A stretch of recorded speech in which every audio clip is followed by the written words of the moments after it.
época em que a gente está com o modo online, né, digamos assim, muito em alta, né, tudo agora está voltado para as palestras online, para vagas de emprego que estão trabalhando como home office, enfim, muita coisa, né, que está exigindo, né, saber, conhecer e trabalhar de uma forma diferente.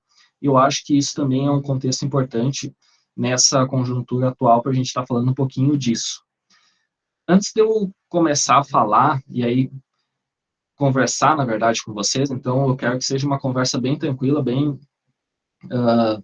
informal. Eu não preciso ficar só eu falando e tal, a gente pode ir conversando e trocando uma ideia. Aí eu queria ver com vocês, né, quem está presente também, qual que é atualmente, né, o estágio de vocês em relação ao conhecimento em programação, se já estão programando, se já são programadores, se ainda estão iniciando na área, como é que é mais ou menos essa conjuntura atual, né, do pessoal que está nos assistindo agora, já para a gente tendo uma ideia, até para me focar um pouquinho mais, de repente tem um grupo de alunos um pouquinho mais iniciantes, outro grupo de alunos um pouquinho mais avançados, então eu vou indicando, então se vocês puderem dar um feedback aí, eu agradeço também, que daí eu vou vendo aqui no chat ali, que aí a gente já vai tendo uma conversa um pouquinho mais direcionada, acho que ajuda bastante também, né? Então se puderem dar um feedback ali, eu agradeço, que aí fica tranquilo para mim já ir direcionando minhas falas. Aí, passando aqui a trajetória, então, alunos de diversos níveis, ok, tá, do primeiro ao quarto ano, então tá bem mesclado, isso é bem bacana, dá para a gente conversar sobre bastante coisa, desde quem está iniciando para quem está trabalhando já há algum tempo nessa área, então acho que é bem legal. Bom, então enquanto o pessoal vai falando ali, eu comecei com esse slide de como eu posso começar a ser um programador, né? Então, eu acho que os primeiros passos de tu entrar no mundo da programação, eles consistem em você primeiro ter disciplina, né? Primeiro criar uma disciplina para o seu aprendizado. O que eu quero dizer com isso? É que às vezes a gente tem disciplinas de programação, os alunos estão trabalhando com programação em disciplinas em diferentes semestres, primeiro, segundo, terceiro, só que para a gente começar a trabalhar com programação, a gente começar a evoluir em programação, se a gente pegar aquele código que a gente viu, o professor foi lá, ministrou a sua aula, né, nos ensinou ali algum tópico sobre programação.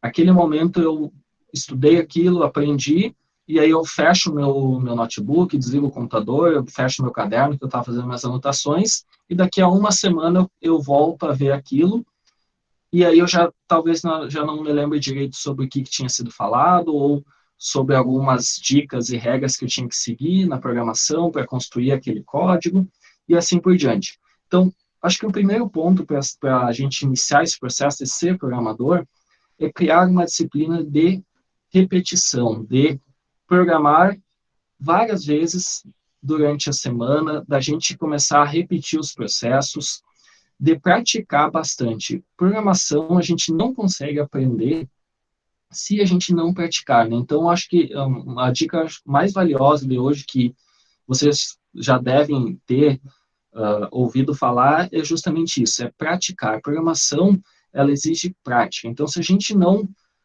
refazer aqueles códigos, pegar aquele código, mudar ele, transformar em um contexto diferente e praticar, entender o que está acontecendo naquele código, esse tipo de coisa é essencial para a gente poder reforçar o nosso aprendizado, né? Então, acho que é muito importante vocês criarem esse hábito de praticar, não só somente naquele período de sala de aula.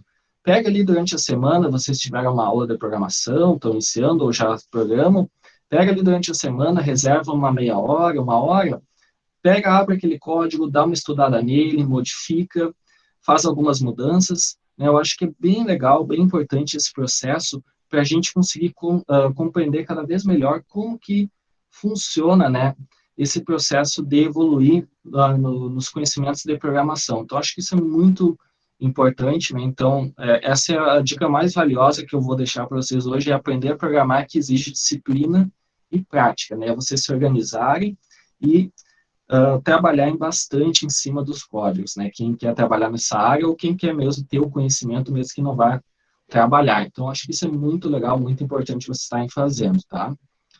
E aí, eu acho que entra, né, um contexto importante que é como escolher uma linguagem de programação, né?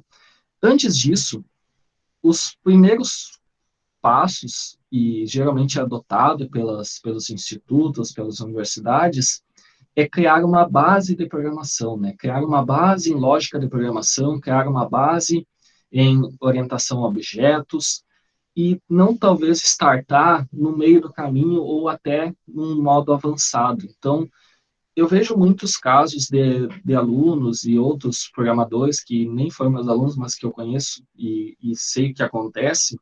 Muitas pessoas, às vezes, elas começam no meio do caminho já. Então, por exemplo, eu ainda estou aprendendo, estou começando a consolidar meus conhecimentos em programação, estou começando a aprender. E aí eu começo a ver coisas mais intermediárias, mais avançadas, códigos mais complexos, integração com diversos frameworks, integração com diversos bancos de dados, códigos gigantescos, e aí eu começo a tentar compreender aquilo e acabo, às vezes, até me frustrando porque eu não conseguia entender direito como aquilo funcionava, como que eu poderia construir um código gigante como aquele. Isso, às vezes, vai gerar um sentimento de frustração, né? De, eu não estou conseguindo isso no momento, não quero mais saber disso, não quero mais estar vendo esse código, não quero trabalhar com programação mais. Então, é muito importante ter um cuidado nesse ponto de quem está iniciando, trabalhar primeiramente com a questão da lógica da programação, então, ativar muito bem o raciocínio lógico, a gente fala muito hoje em pensamento computacional, que é questão de praticar a lógica, entender como poder pegar um problema do mundo real, né, pegar problemas do mundo real e resolver esses problemas de forma lógica, né, utilizando algoritmos, construindo soluções lógicas. Então, um dos primeiros passos é exatamente esse, reforçar muito a questão da lógica da programação. Então, por exemplo, para quem está iniciando, está tendo as disciplinas iniciais lá, pode ser em Java, pode ser em C, pode ser em C Sharp, enfim, outras linguagens de programação, é muito importante reforçar essa parte. Então, por exemplo, o professor vai lá durante a aula, ele vai explicar o conteúdo, ele vai fornecer uma lista de exercícios, pega, faz aquela lista, né, reforça bastante a atenção naquele aprendizado e depois, no dia seguinte em diante, reserva um pequeno horário, pega aquela lista ou pega aquele código que o professor trabalhou em sala de aula e tenta resolver um desafio diferente em cima daquele código. Ou procura, né, por materiais na internet desafios lógicos de programação e começa a tentar resolver, né? Pega desafios iniciais e bota, essa semana eu preciso resolver esse desafio. Então, achei 2, 3 desafios, vou colocar como meta eu construir um algoritmo para aqueles 2, 3 desafios, né? Então, essa é a minha meta da semana. Semana que vem, eu busco por outros mais complexos, talvez, mais difíceis, ou se esses que eu trabalhei essa semana foram muito difíceis, dou um passo para trás, volto, pego um código um pouquinho mais simples, um desafio um pouquinho mais simples e tento resolver, né? Seja na questão da lógica, seja na questão da programação orientada a objetos, né? Para mim saber o que é uma classe, o que é um objeto, o que é abstração, o que é encapsulamento, herança, polimorfismo e assim por diante. Então, esses primeiros passos, eles são muito importantes de serem muito reforçados. Por quê? Depois, vocês só vão começar a variar, mas a lógica, resolver um problema, criar um algoritmo para resolver aquele problema, ela vai sempre acompanhar vocês por toda a vida que vocês trabalharem com programação. Então, é aquela questão da base forte. Vocês tendo uma base sólida, uma base forte, é muito importante para depois vocês poderem trabalhar com diferentes tipos de linguagem. Porque todas usam, desculpa, lógica de programação, todas usam algoritmos. Cada uma tem a sua diferenciação no sentido da sintaxe, da forma de funcionar, desempenho e assim por diante, né? Mas a lógica, a base, a estrutura, ela é muito importante para vocês terem, né? Então, dando um primeiro break, uma primeira pausa, alguma pergunta nesse primeira conversa, só estou contextualizando por enquanto, né, jogando desafios, ideias, instigações para vocês. Felipe, Oi. tem a pergunta aqui do professor Tiago. Qual a tua opinião sobre o uso de pseudo-linguagens de programação para aprendizado inicial? Olha, eu acho que é sempre importante, né? Porque eu vejo muito a questão também do uso hoje está muito em alta do Scratch, do Portugal. Eu acho que toda alternativa, né, que ela produza resultados positivos no sentido de estimular a lógica da programação, eu acho que são válidas, né? Eu até hoje, atualmente, eu tenho trabalhado num projeto com o professor Fabrício, que o Gabriel conhece, e a professora Rose da FSM ali, e a gente tem trabalhado em um projeto de pesquisa sobre ensino de pensamento computacional com o uso do Portugal. Então, são coisas que eu acho que são muito válidas, né? Hoje a gente vê, e até foi uma discussão em outra palestra que eu participei, sobre qual linguagem usar para ensinar os alunos no início. Assim, ó, na minha sincera opinião, eu vejo que seja, por exemplo, Portugal, seja C, seja C Sharp, seja Java, contanto que o aluno consiga estimular, né, o aprendizado dele, consiga reforçar muito bem essa parte lógica de compreender como é que funciona um algoritmo, como que eu posso resolver um problema, né? Então, o cara vai lá, ó, eu quero que tu monte um algoritmo para construir lá o sistema para sinaleiras, ou eu quero que tu monte um algoritmo para fazer o agendamento de eventos. Lembrando que aquele evento ele não pode ocorrer em dias passados. Então, o cadastro daquele evento não pode ocorrer em dias anteriores, ele tem que ter um limite, as salas ocupadas não podem ser reservadas novamente, e assim tu começa, né? Então, eu acho que todo e qualquer problema, independente da linguagem, ou pseudo-linguagem for utilizado, desde que estimule a questão da lógica, de reforçar muito essa parte inicial, eu acho que isso tudo é válido. Assim, eu não tenho hoje nenhuma linguagem que eu adotaria tipo, tem que usar essa e as outras eu acho que não prestam, sabe? Eu acho que, para mim, eu sou bem tranquilo quanto a essa parte também. A minha opinião, assim, eu acho que é bem válido estimular diferentes alternativas. Não sei se tem outra pergunta, Gabriel. Obrigado, Thiago. Beleza. E aí, então, seguindo nesse estágio, tendo essa base muito bem estruturada, né? E tendo a ciência de sempre trabalhar com o teu estágio atual, né, eu vejo esse é um dos principais problemas, os alunos às vezes querem saltar lá para o meio, para o fim, né, com coisas avançadas, mas todas essas coisas avançadas, elas exigem conhecimentos iniciais, então é sempre importante ir passo a passo, né, não dar o passo maior que a perna, né, vamos dizer assim, é sempre importante manter os pés no chão e pequenos passos, pequenos degraus, né? Eu sempre gosto de usar muito essa fala de sempre ir degrau por degrau, né? Nunca tente pular 2, 3 degraus para cima, né? Baby steps, isso aí. Os passinhos de bebê, né? Baby steps. Sempre vai indo devagar e devagar, né? Então, como eu falei daquela questão, se tu tá aprendendo algoritmos, pega ali, ó, e se desafia, né? Pega ali e bota ali, ó, 2, 3 exercícios por semana, que é o teu desafio. Tu tem que resolver aquilo, tu é um programador, o cliente está esperando, tu precisa entregar aquele algoritmo daqueles 3 desafios. Então, tu começa a botar isso na tua cabeça. E aí sim, né, vai indo passo a passo. Semana que vem desenvolve algo mais complexo, na outra semana trabalha com alguma outra alternativa, banco de dados, enfim, junto. E aí vai indo, né, passo a passo. Eu acho que é muito legal essa forma de aprender. E aí, falando um pouquinho mais sobre a linguagem de programação, eu já tinha conversado ali antes, falei com o Thiago, né, sobre a pergunta dele. Eu atualmente, assim, ó, eu não tenho uma escolha definitiva, sabe? Eu já trabalhei com PHP, eu já trabalhei com C Sharp, eu já trabalhei com um pouquinho de Java e hoje atualmente eu mergulhei muito em TypeScript e JavaScript. Então hoje a minha área é TypeScript e JavaScript, né? Mas eu sei PHP, eu sei C Sharp, já trabalhei, né? Mas o que eu penso sobre isso? Eu penso que hoje é muito importante vocês pegarem linguagens, pelo menos em um início, né, pegarem linguagens mais consolidadas no mercado do trabalho, né. Então, a gente tem hoje assim, um conjunto muito grande de possibilidades de linguagens de programação, né, tem muita linguagem de programação.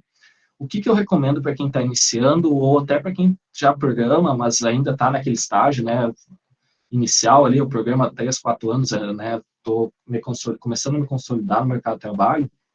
Eu acho muito importante pegar linguagens que estão já há um bom tempo e que têm uma documentação atualizada e que estão sendo atualizadas. Que tipos de linguagens que a gente fala sobre isso?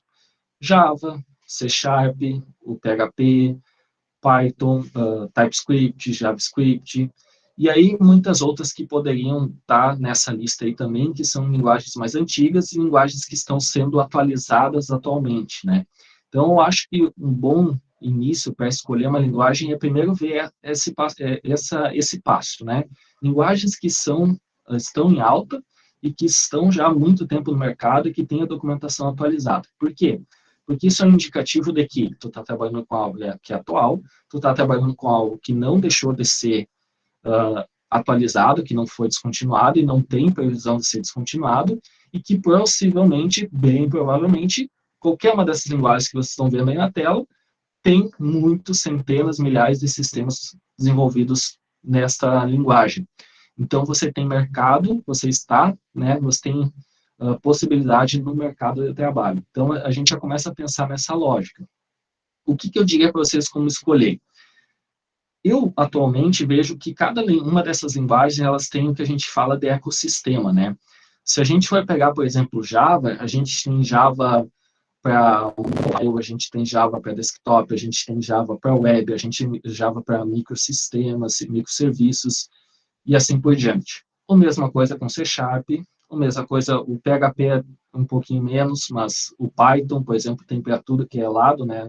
Web, mobile, microserviços, back-end e assim por diante. E o TypeScript e o JavaScript também, que eu vou falar um pouquinho mais sobre esses, que é o que eu tenho trabalhado atualmente. Então, cada uma dessas e outras, elas têm um ecossistema. O que é o ecossistema? Elas têm inúmeras possibilidades. Vocês podem estar trabalhando com diferentes versões, diferentes atualizações delas, né? E para diferentes plataformas, mobile, web, back-end, né? Que é desenvolver um sistema e depois trabalhar com a sua interface separado, enfim. Qualquer uma dessas que vocês selecionarem é uma boa opção, né? Todas estão em alta, todas têm um escopo profissional, né? Eu, particularmente, gosto muito de dizer assim, ó, pensa no teu escopo profissional e pessoal. O que te agrada mais nessas linguagens? Qual delas te agrada mais, né? Qual que te interessa mais? Qual delas tu tá vendo que talvez na tua cidade está tendo mais demanda pelo mercado de trabalho? E aí, como ver isso? Verifica os e-mails, conversa com os professores, conversa com os colegas, manda e-mail para as empresas, pergunta o que eles estão trabalhando atualmente, ou se eles têm vaga e a vaga para qual área, e aí tu vai começando a fazer um mini levantamento, uma mini observação de que, eu gosto muito do PHP, mas na minha cidade eles estão trabalhando muito com Java. Então, talvez, nesse primeiro momento, eu quero me inserir no mercado de trabalho, eu vou partir para estudar Java, né? Vou trabalhar com Java porque é o que está aquecido na cidade, né? É o que está aquecido na região, é o mercado de trabalho que está usando muito Java aqui na região. Mas eu quero ir eu não me importo de ir para outra região, quero ir lá para Porto Alegre, eu quero ir para Santa Catarina, eu quero ir para São Paulo. Bom, aí você tem um mundo de possibilidades, você pode estar escolhendo a linguagem que mais agrada a vocês, tá? Mas um ponto importante e eu acho que esse também é uma das dicas que eu considero mais valiosas e que eu particularmente adotei, e eu tive, assim, uma evolução pessoal no sentido de programação muito positiva nos 3 últimos anos, desde que eu comecei a adotar essa diretriz, essa prerrogativa, que é não se espalha, não fica pulando de galho em galho. No que sentido é isso? Não começa hoje, essa semana, a aprender PHP, semana que vem, larga do PHP e começa a aprender Python. Na outra semana, volta para o PHP e na outra começa a aprender Java. O que acontece com isso? Tu acaba aprendendo o básico de cada uma, beleza. Mas o básico, ok, é o básico. E aí o intermediário, o avançado, as diferentes plataformas, web, mobile, que cada uma trabalha de um jeito, cada uma tem um framework, um banco de dados diferente, não dá tempo de tu se aprofundar em tudo e em todas as linguagens. Então, o que eu vejo que o pessoal tem falado muito, que eu adotei e que agora eu também falo, né, como uma dica valiosa, escolhe uma ou duas, no máximo, linguagens e foca naquilo, né? Entra no ecossistema daquela linguagem. De preferência, começa em uma só e depois que tu se estabilizou naquela linguagem, pode pegar, partir para outra, né? Seja de uma escolha pessoal ou profissional, até porque durante os anos, né, de trabalho na área, daqui a 10 anos, vocês vão ter passado por uma ou outra linguagem diferente de acordo com o mercado de trabalho, de acordo com a empresa que vocês tiverem, né? Mas o importante é vocês, nesse momento, quando estão iniciando o estágio, mesmo que já programam ainda estão no estágio inicial, é escolher um ecossistema desses. Então, por exemplo, eu vou trabalhar esse ano com Java. Eu vou passar trabalhando com Java esse ano. Ano que vem, eu continuo trabalhando com Java, daí eu também quero me especializar em C Sharp. Aí eu começo a trabalhar com os dois em paralelo. Mas eu não fico pulando de galho em galho e talvez atrasando a minha especialização em um ecossistema, em uma linguagem, ser um programador sênior em uma determinada linguagem, do que talvez dizer que eu sei de tudo, mas daí, por exemplo, se avançar, se a solução que é solicitada pela empresa ou pelo cliente for muito complexa, eu já não sei direito porque nunca me especializei demais naquela linguagem, então não sei todos os recursos dela, né? Então, é importante escolher um ecossistema. Eu, por exemplo, nos 2 anos e meio, eu escolhi o ecossistema do TypeScript e do JavaScript. Eu trabalhava com PHP e C Sharp. É o que eu tenho trabalhado hoje. Eu reviro de trás para frente, estudo de trás para frente TypeScript e JavaScript. Eu vou falar um pouquinho mais sobre o ecossistema deles para vocês terem uma ideia. Mas nada me impede que depois que eu passei, já faz 2 anos que eu estou nisso, daqui a pouco, ano que vem, eu troque para C Sharp. Por exemplo, isso foi uma coisa que aconteceu. Eu trabalhava com C Sharp e PHP. Quando eu entrei na Anf, eu continuei trabalhando um tempo e eu vi que o mercado começou a pedir TypeScript e JavaScript. Eu pensei, vou me especializar nessa área agora, porque é o que está aquecido no mercado e eu acho que tem futuro. E ali em diante, do primeiro semestre que eu entrei na faculdade lá para dar aula em diante, eu comecei a fazer isso. E eu vi que cada vez cresce mais e cada vez eu consigo me especializar mais, né?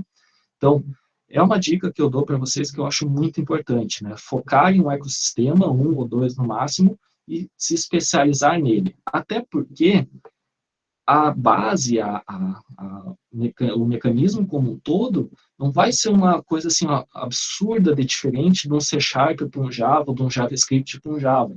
Existem muitas coisas que, apesar do código, a forma de escrita ser diferente, a sistemática é a mesma, a estrutura, a base, enfim. Então, é muito legal que vocês trabalhem, né, com uma ou duas ideias fixas e depois partam, né, se quiserem trocar futuramente, depois de 1 ano, 2 anos ali trabalhando naquilo, se quiserem trocar, troquem, mas vocês se especializarem e aí quando trocar para uma nova linguagem, até é mais fácil, porque vocês têm a questão da lógica, da programação, da estrutura, ecossistema, já bem construído dentro do conhecimento de vocês e tudo facilita para vocês migrarem para uma outra linguagem depois. Então, acho que isso é algo bem, bem importante, bem legal de eu estar falando aqui para vocês e que me ajudou muito e eu tenho adotado. Por exemplo, esse ano eu continuo nisso e não mudo disso até ano que vem, pelo menos não vou mudar, e aí ano que vem em diante eu vejo se eu continuo ou não, né? Então, o tempo, assim, não tem tempo fixo, mas depende mais ou menos do feeling de cada um ver se continua ou não seguindo naquela linguagem. Não sei se tem alguma dúvida sobre esse slide, sobre essa fala. Por enquanto aqui não tem nenhuma. Tá? Por enquanto não, nenhum perguntou além do Thiago. A quem quiser ir perguntando, o pessoal vai colocando aí no chat ou vai se inscrevendo para perguntar diretamente ao Felipe, tá? Daqui a pouco, aproveitar e vou falar já, que daqui a pouco mais eu vou colocar o link aqui para vocês preencherem por certificados, tá? Beleza. Estou vendo minhas anotações aqui. Deixa eu passar para o próximo. Aqui. Então, o que acontece? Então, beleza, eu escolhi uma linguagem, né? Independente da linguagem. Mas aí, como é que eu posso fazer esse processo de eu me especializar numa linguagem, né? Como é que eu posso trabalhar com essa questão? Eu peguei aqui um exemplo do TypeScript e do JavaScript, porque é o que eu tenho trabalhado atualmente, então me sinto mais confortável, até mais fácil de eu explicar para vocês, né, o que seria esse ecossistema, né. Então, o TypeScript e o JavaScript, eles, até alguns anos atrás, o JavaScript era aquela coisa do front-end, da gente fazer pequenas validações, pequenos códigos no navegador web para sistemas PHP e etc. A gente tinha o jQuery, que foi uma biblioteca do JavaScript também, para fazer algumas estilizações, efeitos. E aí sempre foi em cima daquilo. E aí, depois de 2014, se eu não me engano, para cá, o JavaScript recebeu uma diferente atualização que era para a gente construir sistemas, como a gente faz com Java, C Sharp, Python, que são sistemas back-end, que são aqueles sistemas que a gente não vê, nós como clientes, né, usuários, a gente não vê esse sistema, mas é aquele sistema que faz tudo, né? Se eu quiser me cadastrar num site, ou se quiser me cadastrar num sistema, atualizar um dado, solicitar alguma informação, sempre enviada requisições para esse sistema no back-end, né, por detrás dos panos, digamos assim. E aí, esse tipo de sistema, ele começou a ser possível de se construir no JavaScript, algo que revolucionou, né, essa questão do uso do JavaScript. E logo em diante, depois, veio também o TypeScript, que ele é uma linguagem também, é considerado uma linguagem diferente do JavaScript, mas embora muitos programadores, né, considerem ele como um superset do JavaScript. Por quê? O TypeScript ele usa tudo que o JavaScript tem e ele tem mais algumas coisas adicionais, como tipagem, né, que, por exemplo, mesma coisa do PHP, o JavaScript a gente não diz, por exemplo, se uma variável lá ela é do tipo inteira, se ela é uma string, se ela é uma data, se ela é um booleano e assim por diante, né? Já no TypeScript a gente tem a declaração dos atributos e dos métodos, parâmetros, a gente tem que colocar tipagem, a gente usa a interface, que é algo que é para a gente fazer assinaturas do tipo dos atributos, métodos e assim por diante. Então, a gente tem, digamos assim, um plus, né? O TypeScript é um plus do JavaScript. Tanto que ele é tão baseado no JavaScript que tem muitos códigos, se a gente for migrar hoje um sistema do JavaScript para o TypeScript, tem muitos códigos que a gente nem muda, né? Fica igual, é totalmente igual, porque a base dele é JavaScript. Então, é algo bem legal. Quem sabe JavaScript automaticamente, rapidamente vai saber TypeScript. E aí, o que seria, por exemplo, um ecossistema? Digamos, vou escolher o TypeScript e o JavaScript para trabalhar a partir da manhã com programação. O que acontece? Eles trabalham com diferentes plataformas. Então, a gente tem hoje no TypeScript, JavaScript, por exemplo, a gente tem desenvolvimento de aplicações no back-end, que é aqueles sistemas por detrás dos panos, né, que ficam do lado do servidor, que a gente usa o Node.js para isso. No front-end, o front-end é aquela parte visual, é aquela parte que o usuário interage, né, envia informações e solicita informações, pode ser um site, pode ser um aplicativo desktop, algo assim. Na web, no navegador, os sistemas que a gente acessa hoje, nessa plataforma do TypeScript, JavaScript, ela é usado o framework do React, né? O React, ele permite a gente desenvolver sistemas para web, navegador, e a gente também pode desenvolver aplicativos mobile, aplicativos para celular, tanto para plataformas iOS como Android, que a gente usa o React Native, que é esse terceiro ali embaixo que vocês estão vendo, né? Então, e cada um desses, ele é um sistema, então, é um sistema separado. Então, veja como a quantidade de coisas que eu venho falando aqui, já imagine isso, a possibilidade de conhecimentos que vocês têm por construir só nesse ecossistema. Eu quero construir conhecimentos para mim ser um desenvolvedor back-end. Então, eu quero trabalhar com Node.js, eu quero trabalhar com outros frameworks do Node.js e assim por diante. Tu vai ter um horror de coisa para te aprender e trabalhar. Eu quero trabalhar ser um programador front-end, que é só para a parte visual ali do usuário, na interação com o usuário. Você pode trabalhar com web, né, o React, por exemplo, e você pode estar trabalhando para desenvolvimento de aplicativos mobile, que aí explode o resto de tudo, né, porque aplicativos mobile, tu tem um mundo de possibilidades para te estar trabalhando, né, desenvolvendo pequenos aplicativos. E aí tu trabalha com React Native, que ele te dá a possibilidade de tu construir um só sistema, né, fazendo algumas pequenas alterações, que no final ele consegue gerar, né, um aplicativo tanto para a plataforma iOS quanto para a plataforma de Android, né?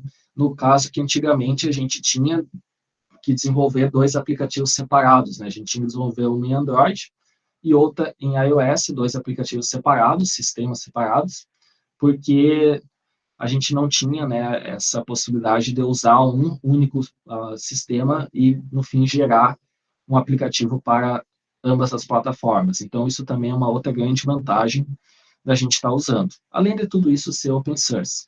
Mas o meu intuito não é estar fazendo assim propaganda do TypeScript. Eu vim falar aqui na palestra vocês aprenderem TypeScript e JavaScript. Não, eu só quero mostrar para vocês o ecossistema. Eu poderia estar falando do Java, poderia estar falando do Java Mobile, do Java Web, do Java Desktop, mesma coisa para o Python. Então, o que eu quero que vocês entendam é a ideia, né? A ideia disso é a questão de ecossistema e a questão de vocês poderem também ser programadores full stack. Né? O que é um programador full stack, que muitos falam hoje em dia?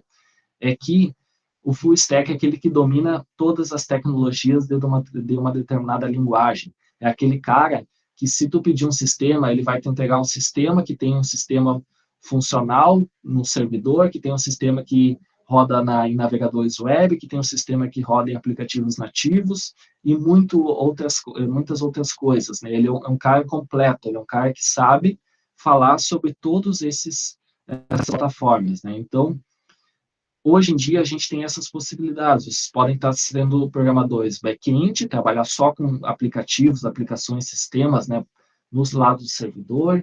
Vocês podem ser programadores front-end, que é trabalhar só interfaces visuais, interfaces web ou aplicativos mobile. Inclusive, vocês podem ser só programadores mobile, né, só desenvolver aplicativos mobile, se quiserem.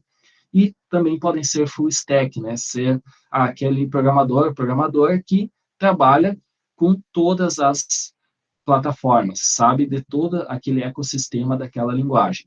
Então, quando eu falei antes, foquem numa linguagem, aprendam muito sobre ela e depois, se quiserem, troquem para outra, é justamente esse tipo de coisa que eu falo. Olha só a grandeza de possibilidades que a gente tem aqui numa única linguagem, no caso duas, né, o JavaScript e o TypeScript, mas ambas a gente trabalha com essas coisas. A gente pode fazer tudo isso em JavaScript, o TypeScript e usar todas essas. Então, vejam a quantidade de coisa. E aí, só para abrir um pouquinho mais o leque, vejam a quantidade de frameworks, que são pequenas estruturas pré-prontas, pré-definidas, que nos permitem aprimorar e utilizar recursos dessas linguagens. Então, ó, a gente tem o Next.js, a gente tem Adonis, a gente tem ORMs, que permitem a gente fazer comunicação com banco de dados, seja banco de dados SQL, que é PostgreSQL, MySQL, Oracle, ou no SQL, como o MongoDB, por exemplo. Tem o framework do Redux, Next, Meteor. Então, assim, eu não vou entrar em detalhes nisso, mas é só para vocês verem. Tudo isso é o ecossistema do JavaScript e TypeScript. E tem muita coisa ainda além disso daí.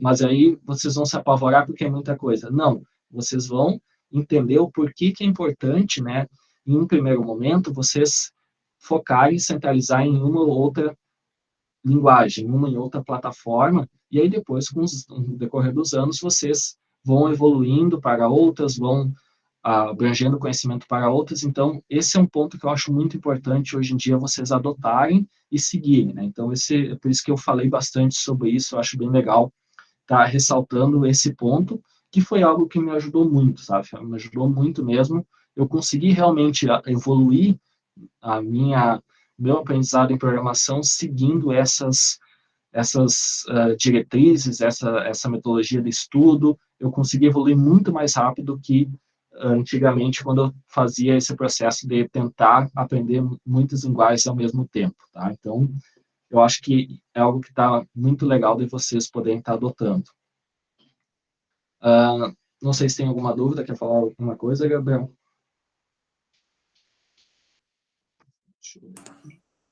Tem mais uma pergunta do professor Thiago aqui. Felipe, no caso de desenvolvimento web, desculpa, no caso do desenvolvimento mobile, qual seria a tua recomendação para estudantes iniciais? Utilizar o React diretamente ou procurar alternativas mais simplificadas? Então, Thiago, semana passada, até por coincidência, eu dei uma disciplina na ANFA, aquelas disciplinas de férias, né? Dei uma semana, todos os dias, todas as noites tinha aula.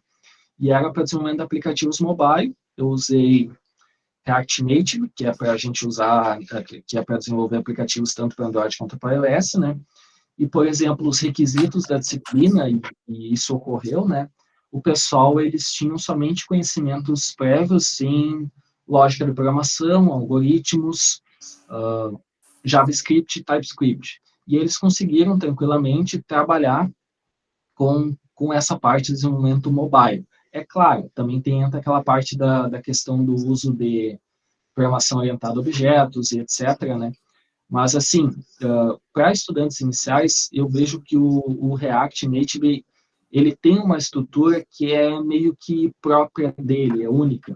Então, tu tendo conhecimento, a lógica de programação, conhecimento em orientação a objetos, eu vejo que ele é uma alternativa bem tranquila, bem válida, assim, para vocês darem pontapé inicial. Tanto que tinha alunos que sabiam algoritmos e conseguiram fazer pequenos aplicativos, conseguiram iniciar pequenos passos nessa linguagem, né, usando o React Native. Então, acho que é bem bacana de trabalhar.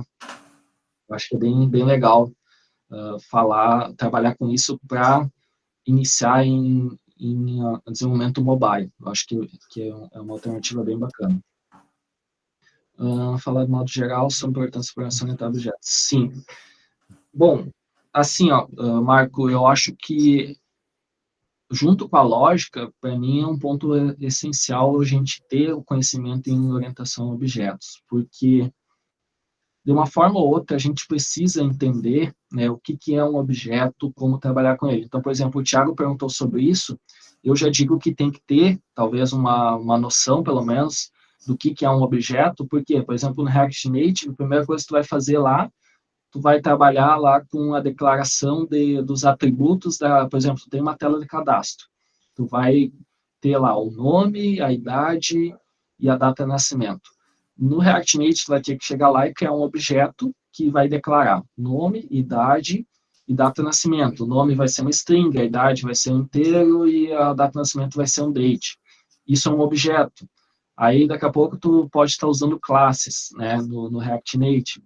Então, eu acho que é muito importante ter, primeiramente, conhecimento em lógica de programação, algoritmos, reforçar a questão do pensamento computacional, de pegar um problema e buscar soluções, algoritmos, criar algoritmos para aquela solução, e aí também a orientação a objetos, né? Principalmente classe, objeto, herança, polimorfismo, encapsulamento, né, são os conceitos mais básicos da questão da orientação a objetos. Eu acho que é a base necessária para daí começar a avançar em outros aspectos, né? Então, acho que se eu fosse hoje dizer, quer aprender React Native, primeiro tu tem que ter uma base nisso, depois tu consegue trabalhar com isso.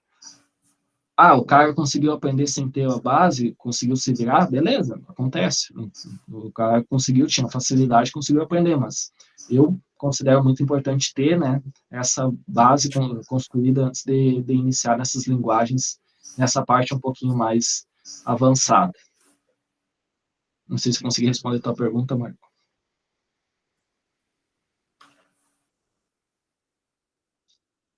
Beleza. Obrigado pela pergunta.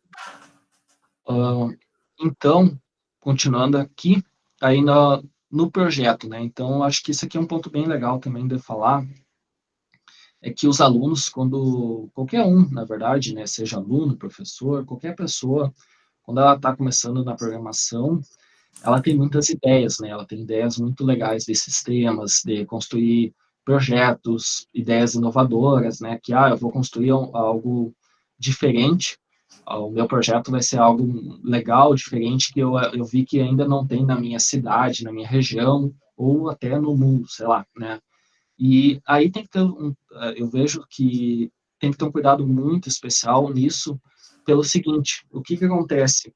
Às vezes, quando a pessoa está iniciando, ela começou a programar e ela decidiu que ela já quer construir aquele sistema, ela tem muita vontade de trabalhar naquele projeto dela, só que aquele sistema ele acaba se tornando talvez muito complexo, ele exige o uso de banco de dados, ele exige o uso de pagamentos, logs, enfim, começa a surgir muitas funcionalidades que naquele estágio, naquele momento, talvez a pessoa ainda não tenha o conhecimento necessário para conseguir construir códigos que façam, né, o sistema trabalhar da forma que tu deseja, né.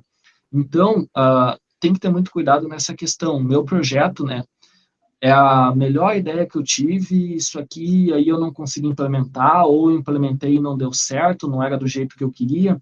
Então, assim, ideias e projetos a gente vai tendo ao longo de toda a nossa vida, né? Então, não vai ser, talvez, aquela ideia que não deu certo, ou que foi muito complexo resolver, que aquilo, depois daquilo, tu não vai conseguir fazer mais nada, ou que tu não vai conseguir pensar em mais nada.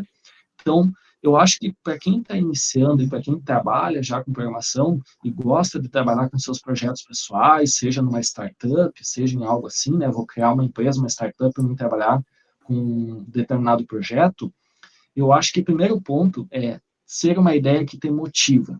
Tu precisa trabalhar com projetos que motivem você a trabalhar nisso.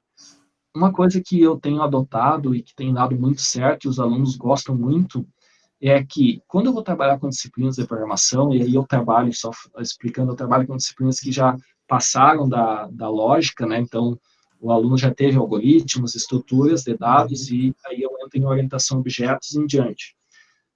Eu sempre trabalho com projetos, eu peço para eles desenvolverem projetos que eles vão criar, ideias deles, né? Então, assim, ó, cria uma ideia, bota em prática uma ideia que tu gosta, que tu vai gostar. Por quê? A partir do momento que o aluno começa a trabalhar numa ideia que ele não curtiu, que ele não gostou, que não está engajando ele naquele projeto, ele começa a se sentir frustrado, ele começa a não querer trabalhar e assim por diante.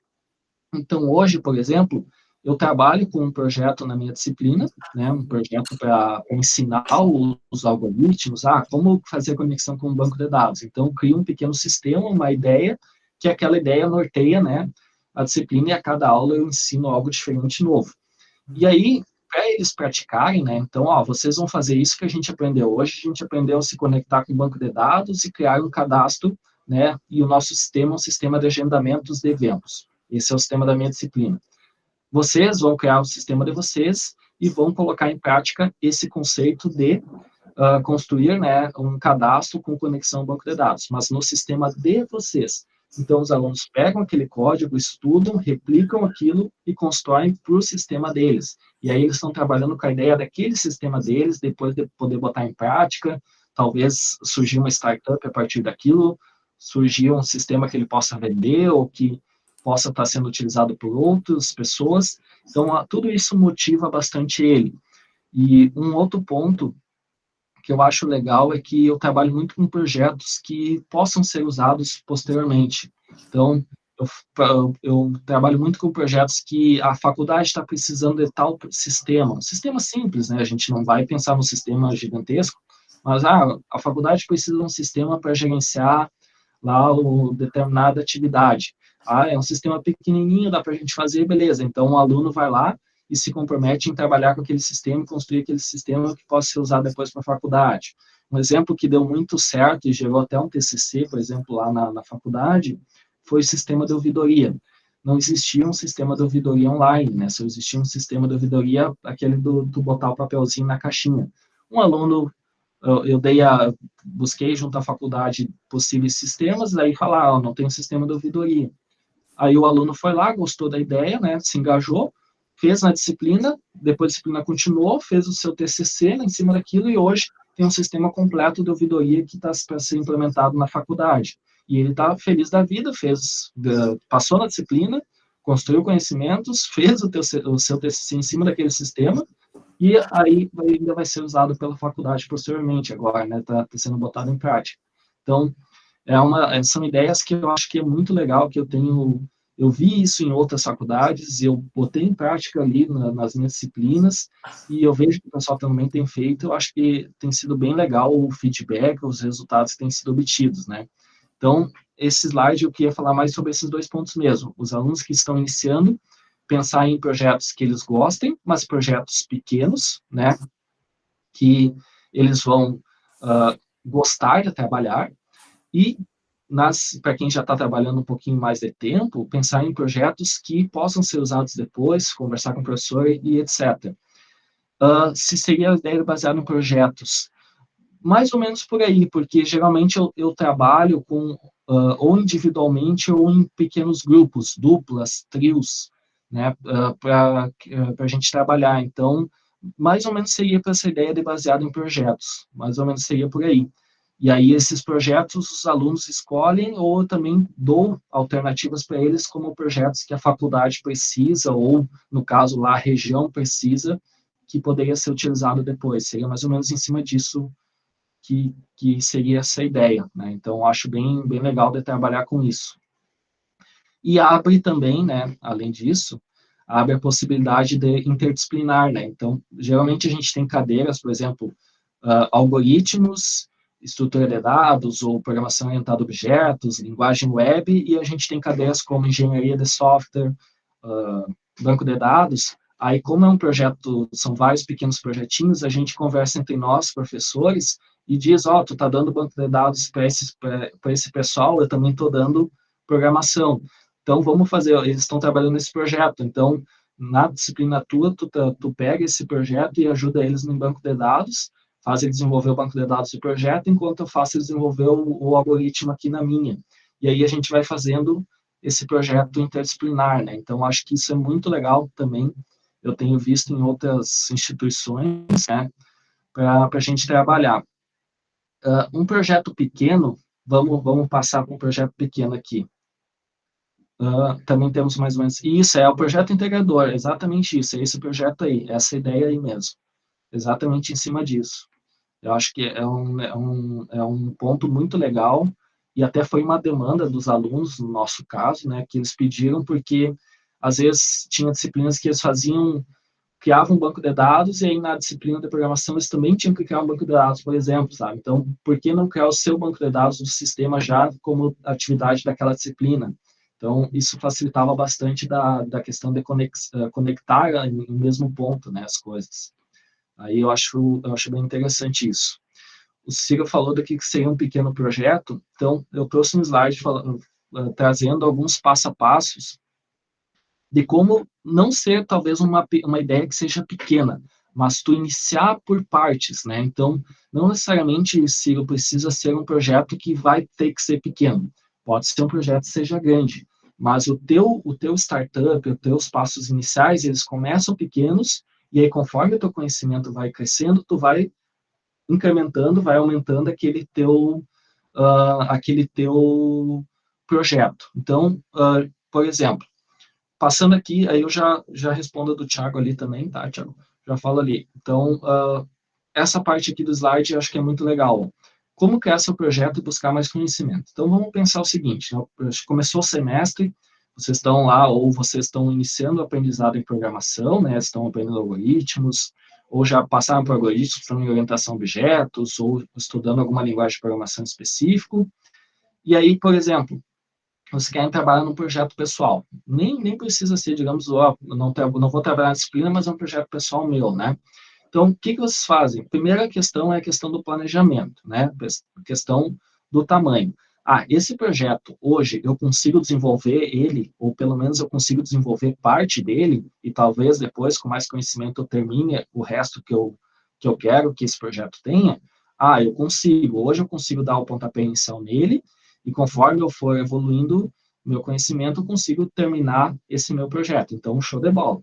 O que eu digo assim de projeto grande é aqueles projetos que talvez necessitem de uma equipe, de uma empresa, né, especializada em desenvolvimento de software, para criar um sistema complexo, robusto, né, cheio de funcionalidades, complexidade, que aí até exige uma empresa que faça isso. Então, esse tipo de coisa, eu acho que para quem está iniciando, não é recomendado. Por quê? Porque nem para quem já tem muita experiência trabalhando sozinho, num sistema grande, completo, é muito esforço, é muita conhecimento necessário, né? Então, no primeiro momento, é legal pegar projetos que vocês digam, não, esse projeto ele tem bastante coisa, mas são coisas que não são muito avançadas, ou assim, não é centenas de funcionalidades naquele projeto, é algo assim mais centralizado, mais concentrado, né? Então, trabalhar nessa questão do tamanho, só não pensar em projetos muito complexos e grandes, que pô, talvez fosse exigir uma equipe a trabalhar nisso em vez de uma pessoa só, né?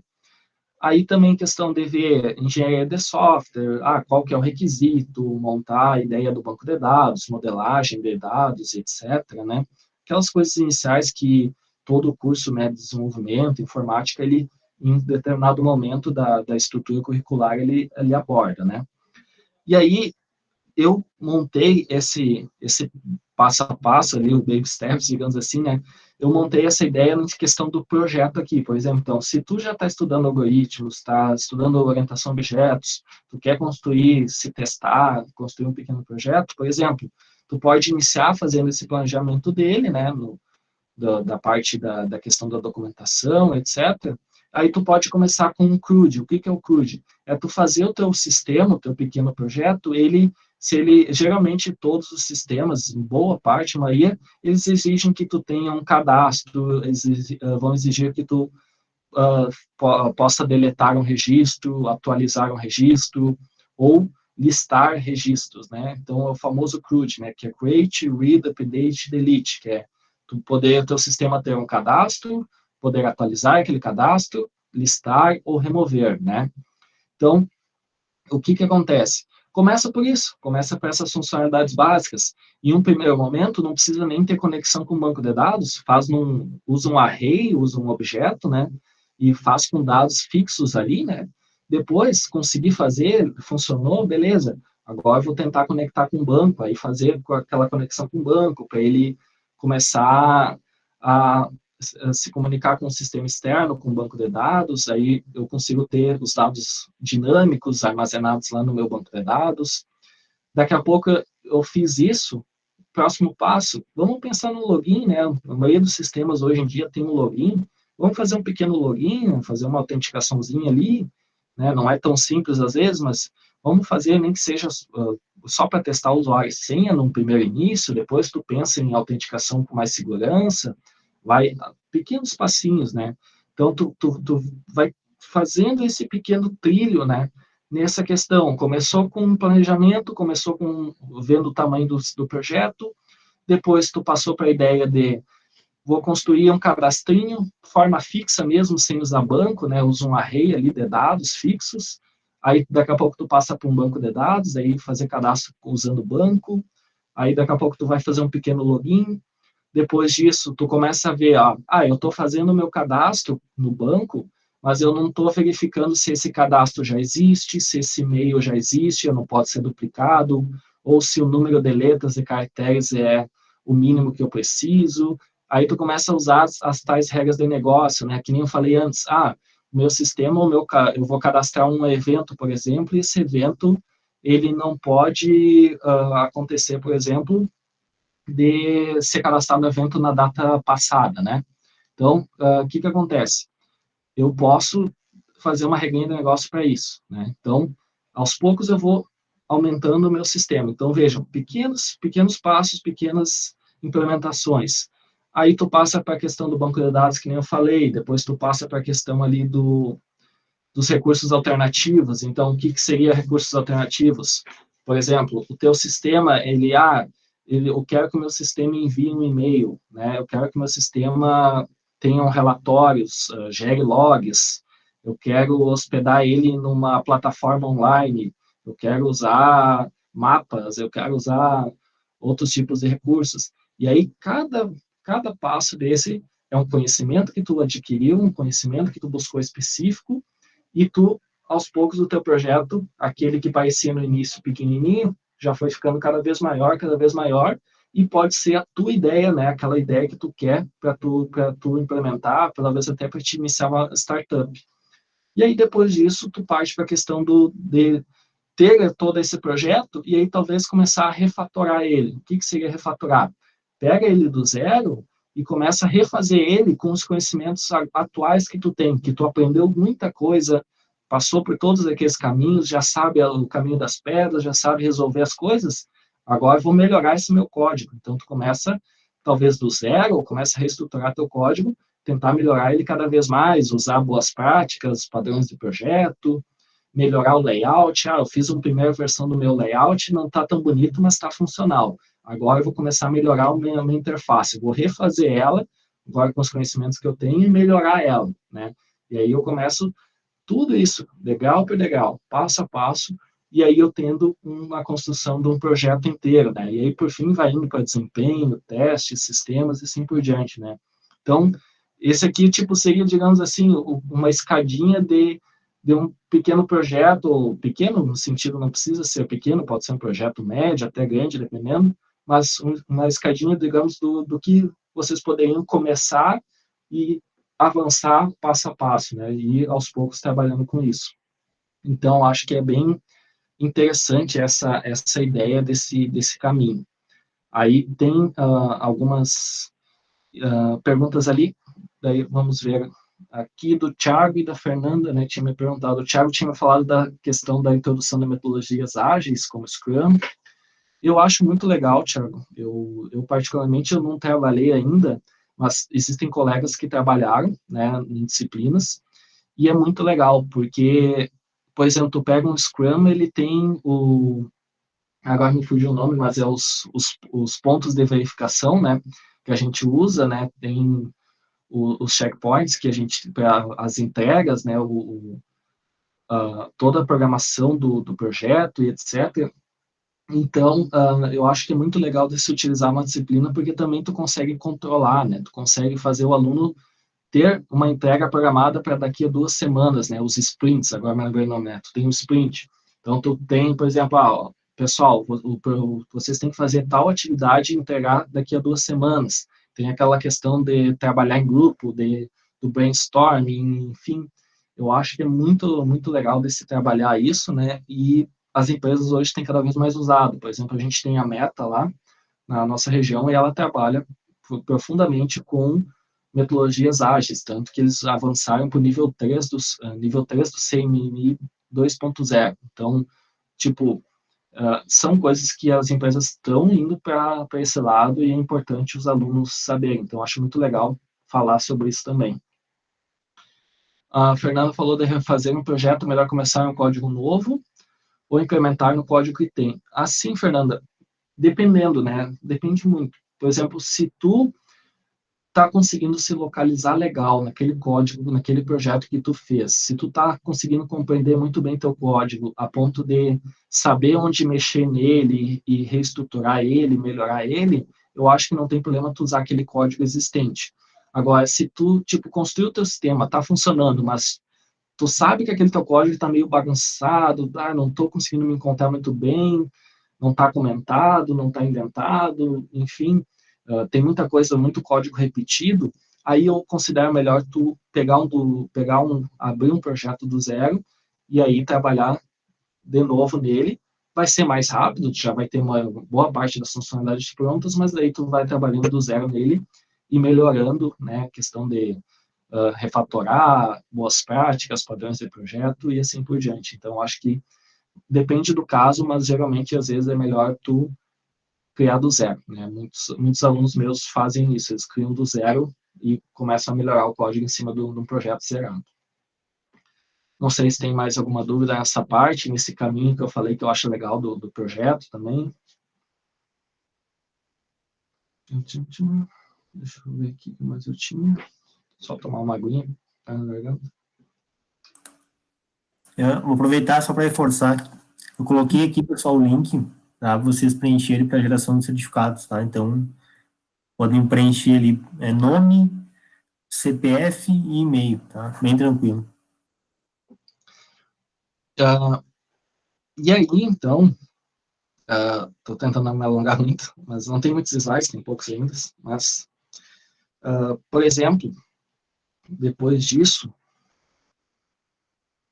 tem uma parte que eu acho que é muito importante para quem está iniciando, que é a questão dos erros, né? Então, Hoje eu vejo que as principais dificuldades dos alunos, quando estão começando, seja em algoritmos, seja em orientação a objetos, seja numa linguagem já comercial, JavaScript, C Sharp, Java, e assim por diante, eu vejo que o pessoal tem muita dificuldade em encontrar os erros, né? Então, poxa, professor, eu fiz em sala de aula, segui teus passos, deu certo. Eu fui replicar em casa e aí começou a dar um monte de erro e eu não sei o que fazer. Isso é algo muito, muito corriqueiro, algo que acontece muito, e eu vejo que é uma das principais dificuldades e frustrações dos alunos. Eles acabam se frustrando, não querem mais trabalhar, deixam o projeto de lado porque não conseguiram encontrar o erro, né? E aí tem algumas dicas que eu tento passar para o pessoal, que é o seguinte, né? Primeiro ponto é, verifica aonde que está o teu erro. E aí, como verificar isso? Eu gosto muito de trabalhar com os alunos em pequenos passos. Então, por exemplo, se eu estou construindo um projeto, ou até mesmo em algoritmos, né, a gente pega e quebra aquele algoritmo em pequenas etapas. Então, por exemplo, tu pega lá um algoritmo que ele vai fazer um cadastro, vai simular alguma funcionalidade. Eu pego e faço uma primeira parte dele, termino, testo, funcionou aquela partezinha, beleza. Eu tiro uma cópia, faço uma cópia, né, deixo aquela parte funcional quietinha ali, funcionando o código, faço uma cópia e continuo a programar a partir daquele pronto. E aí vou implementando a outra parte do código e a outra parte e outra parte. E a cada momento eu quebro, copio o código e começo a partir daquele código copiado em seguida. Por que isso? Porque dessa forma, para quem está iniciando, eu vejo que ajuda bastante. Por quê? Se tu programou até determinado ponto, teu sistema, teu algoritmo, seja ele pequeno ou grande, estava funcionando, aí tu implementou tal coisa, começou a dar pau em tudo, é porque tu implementou aquela coisa que talvez tenha aquilo que esteja ocorrendo, mas aí tu não sabe voltar ou tu já não sabe o que tu fez mais. Então, dessa forma, eu vejo que é muito legal porque o aluno consegue fazer até andar do ponto, fez o backupzinho dele, funcionando até aqui, vou implementar tal coisa agora. Aí ele começa a implementar, se deu erro, é ali naquele código que tu tá trabalhando que provavelmente está dando teu erro, ou com outra parte do teu código. Aí tu pode retomar do zero, né, pegar aquela versão anterior e começar de novo, ou sabe já que possivelmente o teu erro está naquilo que foi adicionado novo, naquela nova parte do algoritmo que tu tá trabalhando que possivelmente está dando erro. Então, isso aí já ajuda a isolar um pouco o teu problema, saber mais ou menos, né, aonde que está ocorrendo possivelmente o teu erro. E aí, hoje em dia, até no C, se eu não me engano, no Dev, enfim, outras, até no Portugal também, a gente usa muitas IDEs, né? E as IDEs, elas nos ajudam bastante indicando mais ou menos a linha, né, que ocorreu o erro, ou pelo menos o arquivo que ocorreu o erro, ou algo assim, né? Isso ajuda bastante, algo que eu falo muito para os alunos é ver o resultado, ver o erro, ler o erro, né? Porque geralmente naquele log que ele gera do erro, geralmente ele apresenta para ti ali ou o arquivo, ou a linha, ou até dá um nome para aquele problema que ocorreu. E aí tu lendo esse erro, tu já consegue assimilar e talvez tentar entender o que aconteceu, aonde que está acontecendo o meu erro, ou o melhor de tudo, vai para o Google, né? Pega aquele erro, dá o Ctrl+C, joga no Google, e aí vai para os fóruns, né? Vai para o Stack Overflow. Se está muito difícil, tu participa, vai para alguma comunidade, tu participa de algum fórum, alguma coisa, vai lá e joga, escreve um tópico, e abre um tópico e coloca o teu erro, para o pessoal da comunidade te ajudar, né? Então, eu vejo que é muito legal trabalhar dessa forma e ajuda bastante. Além de outro ponto que é a documentação, né? A documentação de uma linguagem, ela é tudo hoje. Então, a maioria dessas linguagens que eu falei no início, por isso é importante pegar uma linguagem mais velha, assim, digamos, mais robusta, que já está há bastante tempo no mercado, né? Elas geralmente têm linguagens, documentações muito completas. O que é documentação? É como tu usar os recursos. Então, é como tu pode estar usando determinado recurso da linguagem. E aí, tu vai lá para a documentação e procura como usar. Então, por exemplo, uma coisa simples, vou começar em JavaScript. Eu não sei criar um array. vamos lá na documentação e vamos ver o que eles dizem sobre criar array e manipular arrays. Então, a gente vai lá e olha a documentação e a documentação te diz como fazer e um exemplo do código como fazer aquilo. Então, tudo isso já vai ajudando o aluno tanto a aprender quanto a buscar possíveis erros. E aí, eu deixo uma dica para vocês, que é um site muito legal. Deixa eu ver se eu consigo acessar aqui. E aí eu já mostro para vocês aí. Aqui, DevDocs. Esse daqui, ó. Ele se chama... Vocês estão vendo aí na minha tela? Estão conseguindo ver aí, por favor? Ah, tá. Obrigado, Fábio. Esse aqui se chama devdocs.io. Não sei se alguém já conhecia, mas esse site é muito show. E tu pode baixar ele, usar ele como se fosse um desktop, né? Um software instalado na tua máquina. Ele é muito show. Ó. Ele tem as documentações das principais linguagens e até SQL com PostgreSQL, com MySQL, tudo aqui reunido. Ó. Então, por exemplo, eu vou usar CSS. Ó, eu abro o CSS, ele tem, ó, como é que eu uso cor no CSS? Ó, cor. Como usar cor, quais as cores existentes, como que eu posso escrever e assim por diante. Eu quero usar JavaScript, ó, eu falei do array, ó. Tá aqui o array, ó. Eu não sei usar array, vou vir aqui, ó, array. Aí tem todos os tipos de array. Então, como criar um array? Ó, criando um array, acessando o array, né, fazendo um loop, né, percorrendo o array. Então, olha só que legal. E aí, tudo isso tu vai, né, tu pode só copiar, colar e testar lá, tu pode ir trabalhando. Esse aqui, ele é um site que reúne documentações de várias linguagens, SQL e outras coisas. Então, Docker, enfim, muita coisa aqui, ó. Então, isso aqui é uma mina de ouro, né? Tu pode programar com isso aqui aberto, e aí tem aqui, ó, só para vocês verem, ó, olha a quantidade, ó, de Django, ESLint, que é para o JavaScript, não só de linguagens como frameworks que vocês podem estar usando. Então, assim, ó, é muito, muito, muito legal mesmo. Isso aqui é uma mina de ouro para quem está programando e quer buscar algo na documentação de forma rápida. Então, é muito show. Recomendo muito vocês estarem utilizando esse site aqui, ó, devdocs.io, tá? E aí, eu acho que com todas essas dicas se torna um pouquinho mais prático, fácil o aluno começar, o programador, começar a encontrar mais fácil os seus erros. E isso também é um aprendizado, também é um aprendizado. Tu vai aprimorar a forma de tu interpretar e achar o erro e resolver ele mais rápido com o tempo, com a prática. Conforme tu vai programando, vai acontecendo erros, tu vai descobrindo como ajeitar isso. Em determinado momento vai acontecer de novo um outro erro que era tal coisa que tu já resolveu, tu já vai saber e já vai arrumando, né? Então, acho que é bem, bem legal. O Alcione perguntou se eu incentivo em sala de aulas de software e versionamento. Sim. Inclusive, todos os códigos que eu tenho, cada semestre que eu vou dar, eu dou disciplinas de programação. Atualmente, lá na ANF, eu dou disciplinas de programação. Toda a disciplina de programação, eu crio, no início do semestre, um repositório no GitHub, e cada aula eu coloco lá, pastinha, aula 1, e o código no GitHub. Pastinha aula 2, código no GitHub. Pessoal, o código está lá no GitHub.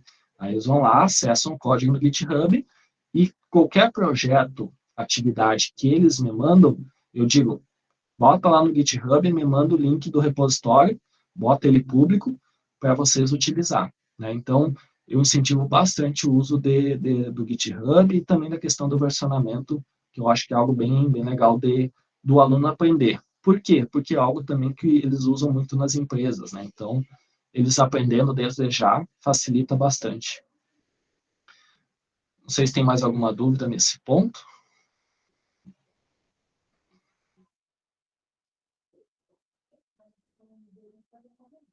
Então, como é que eu posso me destacar? Aí já entra esse outro ponto também que eu acho legal, a vantagem, né, que o Oceano perguntou do GitHub, que é a questão de como se destacar do lado profissional. Hoje, boa parte das empresas, elas buscam muito também o teu portfólio, né? E para um programador, um dos principais portfólios de trabalho hoje é o GitHub, né? Então, eu acho que é muito legal ter uma conta no GitHub, incentivar os alunos, se eles estão iniciando, seja em C, né, incentivar eles a começar a guardar os códigos dele lá, mesmo seja C no início, começar a desenvolver seus projetos, pequenas ideias, coloca tudo lá no GitHub, organiza, coloca a documentação, né, como que eu posso executar esse projeto, ou eu criei um pequeno algoritmo, daí tu coloca uma descrição lá no README, né, o que esse algoritmo faz, qual que é o objetivo dele, né, qual linguagem foi usada, e aí tu vai criando o teu pequeno portfólio. Esse é até um ponto que eu venho tentando fazer e até vou pegar agora esse período de férias meus e vou organizar o meu GitHub também, fazer todo esse processo de botar uma documentação em cada repositório, organizar, né, para ter ele bonitinho e organizadinho. LinkedIn também, né, é algo extremamente importante para quem está querendo se inserir no mercado de trabalho e quem já está no mercado de trabalho ou busca, né, sempre estar verificando outras oportunidades, né, o LinkedIn é algo que é muito bacana, inclusive a gente incentiva em algumas disciplinas, a gente faz como atividade, né, em disciplinas que sistemas de informação lá, às vezes focam no lado empresarial, existem algumas atividades que focam em tu criar um LinkedIn e tu, como é que se diz mesmo, aprimorar o teu, né, dar um boost no teu perfil, né, aprimorar o teu perfil, ser mais reconhecido o teu perfil no LinkedIn, sabe, tu faz um monte de regrinhas de impulsionar o teu perfil e etc, né? Existem algumas atividades que a gente faz que é bem legal disso, para o aluno ter um LinkedIn ativo, né? Um LinkedIn destacado. Blog, site pessoal, entrar em comunidades, por exemplo, hoje eu trabalho com TypeScript, TypeScript, JavaScript, React Native, React, Node e assim por diante, né? Esse ecossistema. No Facebook eu estou na comunidade do React Native Brasil, do React, do Node.js, eu tenho conta no Stack Overflow, tenho conta em outros sites, tem pessoas, eu não tenho Twitter, mas muitos têm Twitter, seguem os principais caras da área, programadores reconhecidos no Brasil, comunidades, segue no Twitter, segue no Instagram, no Facebook. É muito bom isso, porque tu consegue saber o que tem de novo, o que o pessoal está trabalhando, e, por exemplo, na comunidade do React Native Brasil, por exemplo, ela é extremamente ativa. Todos os dias o pessoal posta dúvidas lá, né? E aí o pessoal vai nos comentários e começa a dar alternativas, soluções para as dúvidas que o pessoal, que a pessoa postou lá. Então, isso é muito legal. Então, cada dia, assim, às vezes eu estou de bobeira, estou lá passando no meu tempo livre, eu passo no Facebook e o cara postou uma dúvida, que era uma dúvida interessante, um monte de gente já tirou, botou alternativas nos comentários, eu já vou lá e tiro o print. Eu tenho uns 500 prints no meu celular, porque, isso aqui é legal, depois eu vou olhar. Estava passando no Facebook normal, abriu ali, estou com dúvida em como fazer, integrar um sistema de pagamento no PagSeguro, esses dias eu vi. Isso aqui me interessa. O que eu fiz? Tirei o print, nas respostas que eles deram, usa tal biblioteca, usa tal solução, fui lá, tirei o print. A hora que eu quiser, eu pego acesso no celular e vou aprender um pouco mais sobre isso e já tenho ali umas dicas do pessoal. Então, eu acho muito, muito legal essa parte também de estar dentro das comunidades, que não precisa postar, não precisa estar ativo, mas só de estar em comunidade tu já está aprendendo, porque o pessoal posta muitas dúvidas e respostas sobre aquelas dúvidas, né? Aprender com os outros e não copiar ou tentar ser melhor, né? Aquela história, a grama do vizinho sempre é mais verde, né? Não te preocupa em pensar que, por exemplo, o teu colega construiu um código complexo, difícil, não entendi nada. Beleza, dá os parabéns para ele, pergunta para ele como ele fez, pede para ele te explicar, ou eu vi que os programadores usam tal código difícil, eu não entendi. Aprende e estimula a ver aquele código, mas não dizer que se eu consigo fazer igual ou não. Você é você, o outro programador é ela, ou ele, e ponto final. Cada um vai ter o seu ritmo de aprendizado, o seu conhecimento. Então, eu vi o do meu colega, nunca que eu vou fazer isso. Não, esquece isso. Tu está fazendo, né? Tu está fazendo o teu código, está construindo, tu tem o teu aprendizado, se os outros estão mais avançados ou não, não importa, né? O que importa é tu aprender. Se o outro fez um código avançado, pergunta para ele, pede para ele te explicar, e aí tenta aprender, mas não fica se imaginando se eu um dia vou fazer um código complexo como aquele ou não, né? Então, foca em você, né? Foca no seu, investe em você, tá? Parcerias, né? Colegas, trabalho em grupo, eu estimulo bastante o desenvolvimento em grupo, sai muitas peleias lá no meio, às vezes, né? O pessoal se estressa, o colega não fez ou faz, mas mesmo assim eu acho legal, porque numa empresa tu não trabalha sozinho mais hoje, né? Então, não é mais aquele naquela imagem do programador lá tomando seu café, excluído do mundo, programando. Não. As empresas hoje são cada vez mais interativas, trabalham em grupo, código, né, desenvolver projetos em grupo, e então tem que estimular o trabalho em grupo, tem que aprender a trabalhar em grupo, em parceria com os colegas, porque é algo que vocês vão chegar numa empresa e vai ser assim, né? Tu não é mais aquele programador que tu senta, toma teu café sozinho, não fala com ninguém e entrega o código pronto, né? Então isso já passou há muitos anos. O que tu acha de Code? Eu acho legal. A gente tem feito lá alguns projetos também de desafios, né? A gente tem proposto, a gente tem um evento chamado Code Race, né? Vocês devem ter ouvido falar, passei para o Gabriel uma vez também, que é um desafio de programação em 12 horas, né? E a gente tem pensado em estimular isso cada vez mais para os alunos do curso, dar pequenos desafios, pequenas problemáticas e incentivar os alunos a resolver aquilo em um determinado período de tempo, ou mediante determinadas circunstâncias, e até dar uma recompensa, né?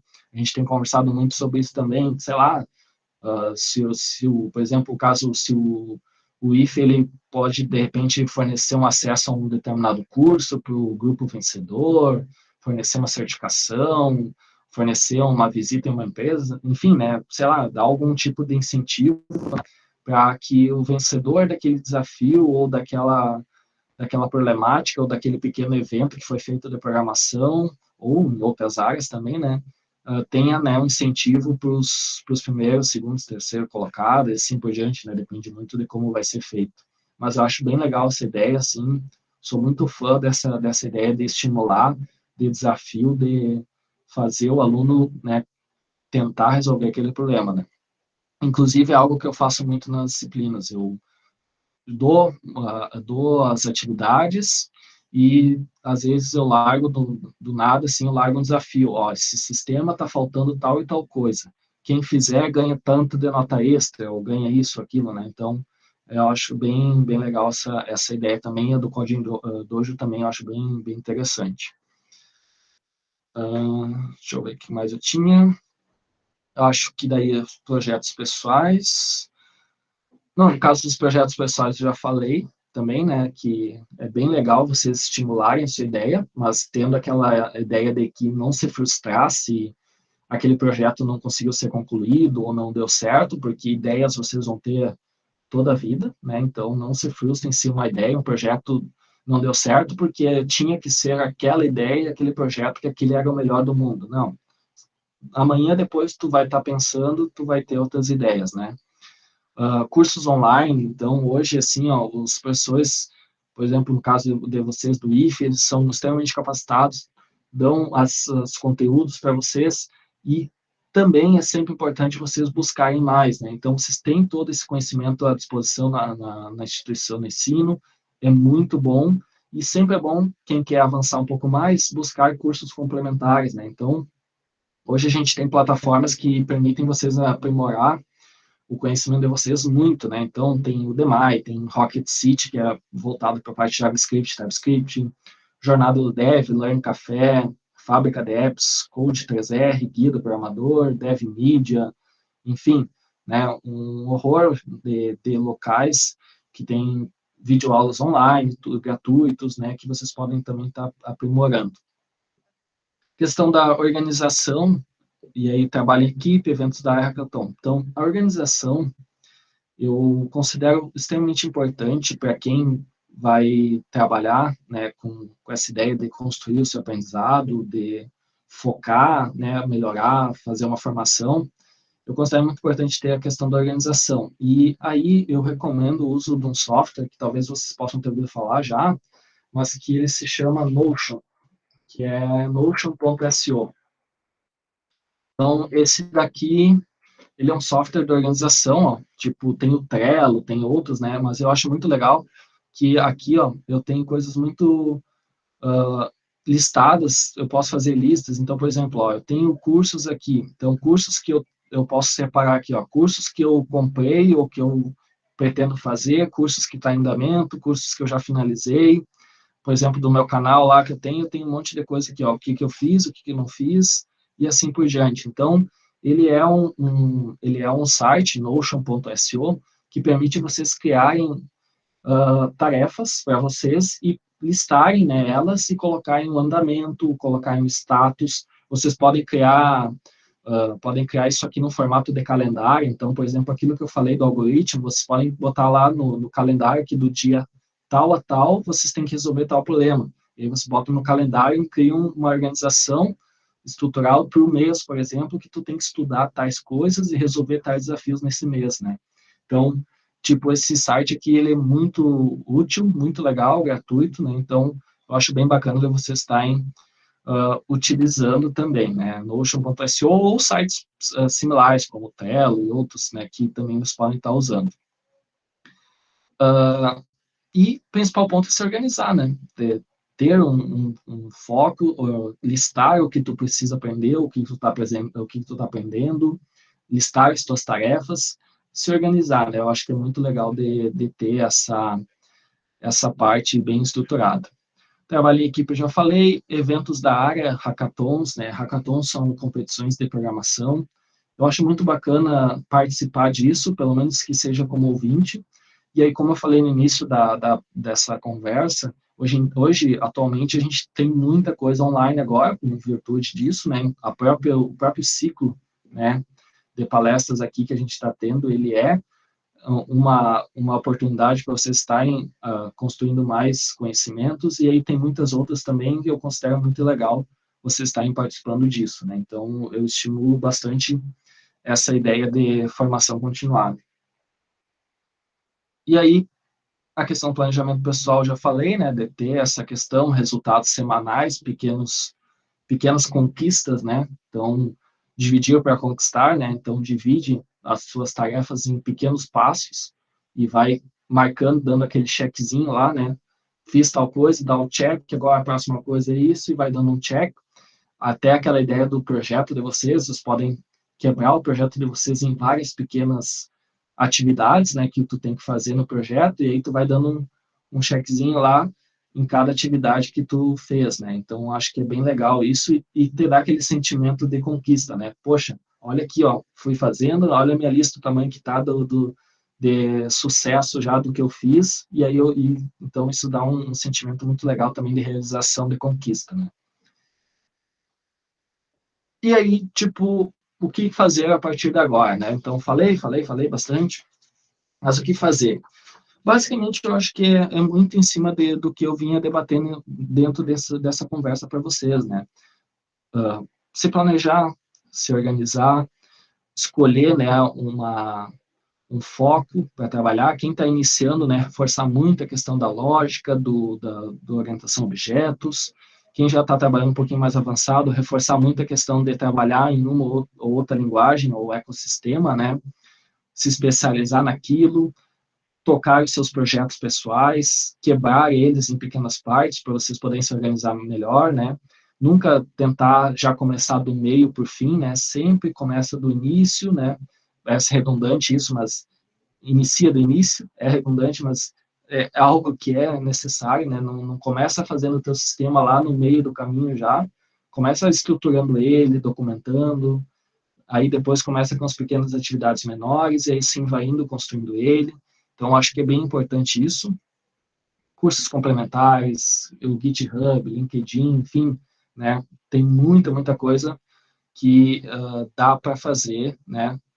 A partir dessas conversas que vocês poderiam começar a botar em prática, e não são regras, não passei regras, passei dicas, né? São apenas conhecimentos que eu apliquei, que eu aplico e que eu vejo que o pessoal aplica e que tem dado certo, tem dado resultado, então não encare isso como regras ou dizer que é o certo ou errado, né? Talvez eu possa falar determinadas coisas aqui que alguém, tipo, não concordei com isso, né? Enfim, são coisas que a gente passa, que tem conhecimento, que já viveu e que acha que, de repente, possa ser importante, né, para a caminhada de vocês. E aí, para fechar, né, essa parte tem um slide bem legal que eu digo que é palavras de inspiração, né, que tem aqui o sitezinho 5 passos para trabalhar de forma mais inteligente, que enxerga adiante, né, então aquela questão de buscar ter um planejamento, saber o que tu quer daqui para frente, né, daqui a 6 meses, 3 meses, daqui a um mês, o que eu tenho que ter conquistado, feito, estudado, diga não, né, então é aquela questão do que eu falei, né, foco, né, a programação também é muito foco, exigir o estudo concentrado, não se distrair com tantas outras coisas, não passe o dia com o seu e-mail aberto, e isso vale para o WhatsApp, vale para o Instagram. Alguns educadores, eles até falam que, tipo, no momento que tu vai estudar, se tu vai estudar 1 hora, 2 horas, meia hora, tipo, se tu é muito atento ao teu celular, pega e bota o teu celular lá na sala, no quarto, e deixa longe de ti e esquece dele. Fica ali meia hora, 1 hora, trabalhando em cima do teu código, do teu projeto, e aí depois tu volta, e aí tu vai ver tuas mensagens, enfim, né, dá aquela pausa, e aí tu faz isso. Então, tem muitas pessoas que defendem isso também, né, tipo, se tu não consegue se desligar muito, desliga, bota o celular lá pro outro lado, fecha as abas do e-mail, WhatsApp, Face, e fica naquilo focado ali meia hora, 1 hora. Tem gente que usa muito aquela questão da técnica de Pomodoro, né, de trabalhar 25 minutos, dar uma pausa. Então, é bem interessante isso também. Reestruturar o seu dia, que faz parte daquilo que eu comentei anteriormente, e aproveitar o tempo livre, né? Isso é muito importante, né? Programar não é passar também o dia inteiro ou madrugar, né? E não ter uma qualidade de vida, né? Então, também isso é muito importante falar, né? Não dá para a gente passar também em cima do computador. Tem que ter um tempo para assimilar os conhecimentos, tem que ter um tempo para descansar a cabeça.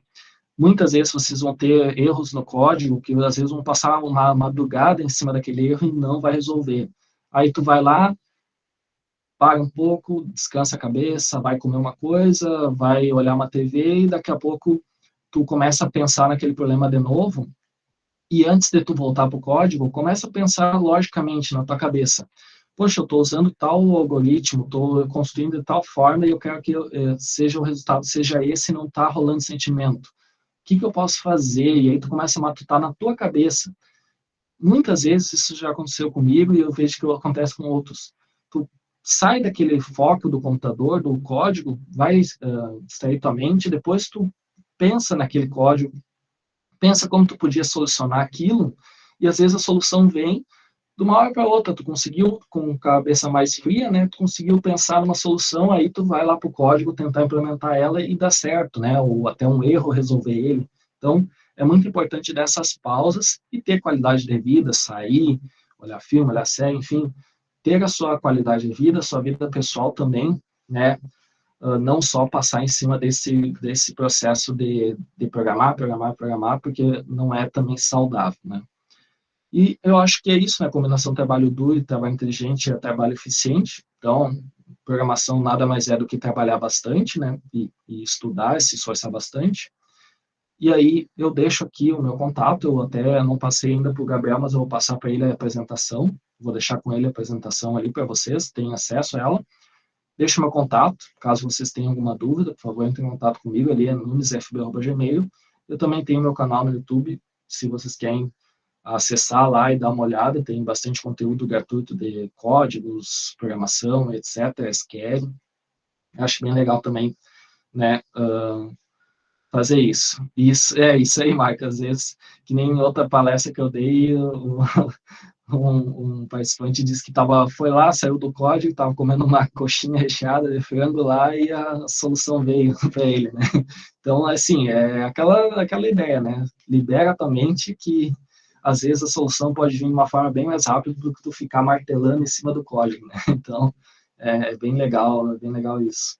E aí, não sei se vocês têm mais perguntas, né? Estou aberto a perguntas, dúvidas, comentários, a gente pode ir conversando, né? Por mim, eu tô de boas em relação a tempo, essas coisas, então podemos ficar conversando também. E desejar agradeço, né, a atenção de todos, espero não ter tomado muito tempo de vocês, espero que tenham gostado bastante também.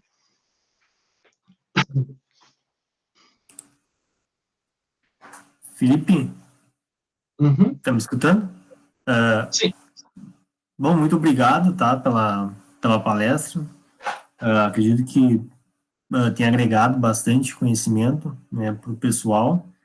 Agradeço mais uma vez, né, pela tua disponibilidade e, inclusive, por estar abrindo, né, a nosso ciclo de palestra, né, a tua palestra é a palestra inaugural. Não sei se mais alguém que tem perguntas, eu ver aqui. Se alguém tiver, quiser falar, perguntar direto para o Felipe, abrir o microfone, perguntar direto. Espero que eu tenha ajudado a estimular vocês a programar mais, né? Não ao contrário. Só vou reforçar de novo, mais uma vez aqui, para o pessoal que ainda não preencheu o formulário, né, para emissão de certificados, eu vi que tem gente que está faltando preencher, tá? Então, preencho que daqui a pouquinho mais daí eu vou fechar, tá? Eu vou fazer uma pergunta aqui em termos de aprendizagem baseada em projetos, porque agora o pessoal está falando bastante, inclusive que o próprio IFRS tem falado, por causa dessa questão da pandemia, né, que vai ser realizada uma votação para ver se vai ser definido se sim, né, se as atividades remotas vão ser validadas ou não vai ter atividades remotas, né. Estão chamando de atividades não presenciais, enfim, tem várias nomenclaturas. E aí tem se falado bastante nessa questão do aprendizado baseado em projetos e também o outro aprendizado que é o baseado em. O outro é em. São dois, né? Baseado em projetos e baseado em. Me fugiu o termo agora. Tá, mas enfim. Problem-based learning. Oi? É aprendizagem baseada em problemas, não é? Isso aí, verdade. Show de bola. Esses dois tópicos tem falado bastante, inclusive até nas nossas reuniões que a gente tem realizado semanalmente com a equipe da diretiva e também com os demais servidores, né? E aí me vem a pergunta, o que tu acha dessa questão desse período? Porque ao mesmo tempo que ele pode ser bom, né? Porque pode estimular, enfim, toda essa questão, já que é um momento atípico, né, que a gente está vivendo, tu acha que pode funcionar nesse período? Tu acha meio complexo, porque também ao mesmo tempo que ele se torna interessante até para aplicações práticas, né, como tu mencionaste ali da própria ANF, né, que ela utiliza esse aprendizado até para desenvolver pequenas ferramentas, né, úteis para a universidade, né, que até o aluno que fez ali, tu citaste, ele fez sobre um sistema de ouvidoria, né, eu achei bem interessante. Tu achas que pode funcionar nesse período, tu achas muito complexo de ser implementado à distância, digamos assim, né? Isso me vem na cabeça, sim, fiquei observando esses últimos dias, porque o pessoal tem falado bastante, né? Eu vou compartilhar um pouquinho da experiência que eu tive esse semestre passado, né? Então, na UNF a gente fez o ensino remoto todos, desde o dia 27 de março, acho que foi, né? Por aí que foi pausado, né? Aí a gente fez o Isso. aprendizado. O nosso foi dia 16 de março. Isso aí, foi bem pertinho. Por aí, por aí. E aí a gente fez todas as aulas remotas. Então, no caso, eu tinha programação, né? E Uhum. eu nas duas primeiras aulas, três que eu tive presencial ainda com eles, a gente já tinha definido as ideias do sistema, né? Que eles iam desenvolver os seus sistemas, cada um montou a sua ideia, projetos acessíveis, assim, né? Para se terminar durante um semestre.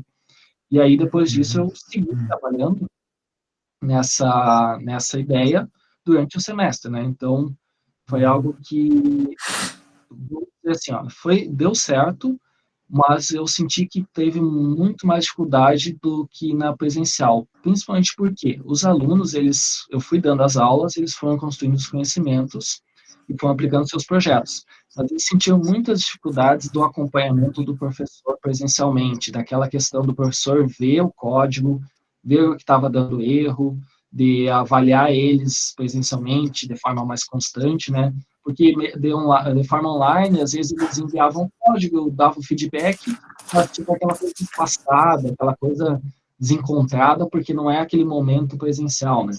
Então, assim, eles conseguiam desenvolver, mas não foi o cenário, assim, ideal, sabe? O que que eu diria?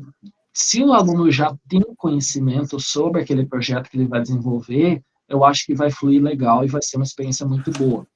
Se o aluno tiver que aprender muita coisa sobre aquilo e desenvolver o projeto, eu acho que aí não vai ser uma ideia não vai ter um resultado tão positivo como é esperado. Não sei se eu consegui passar a minha ideia. Sim, sim, entendi. É mais ou menos isso que eu também penso, porque os que estão iniciando têm menos base, base teórica, menos base teórica e também prática, eu acho que fica um pouquinho quase que inviável, né? Mas para quem já tem uma base mais consolidada, no nosso caso, para quem já está no terceiro ou quarto ano ali do curso, né? Ou no caso da graduação, para quem já está mais ali pela metade da graduação, né? Terceiro, quarto semestre, né? Metade. Acho que até teria condições, mas para quem está iniciando, eu acho que não sei se daria certo, né? Então, eu compartilho também esse sentimento aí que tu comentaste.